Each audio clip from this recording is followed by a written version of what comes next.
The reason a lot of products are ending up needing to go to an off-price channel is because they're not returned to stock fast enough to catch that full price, to really ride the coattails of that full price selling season for that particular product. Yeah. You won't believe me when I tell you this. Almost all Australian e-commerce brands that are shipping into the US today are repatriating their returns back to Australia to be processed and put back into stock to then again be sold into the US.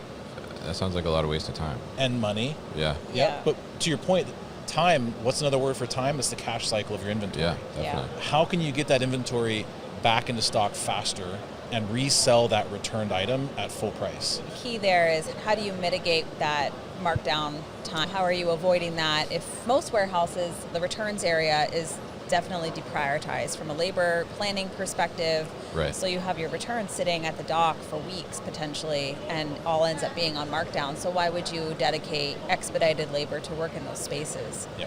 And so that's really our thesis of evolving the service offering to say, we've already figured out how to do the most complex stuff in the industry, which is inspections, refurbishment, all of the recommerce type activities.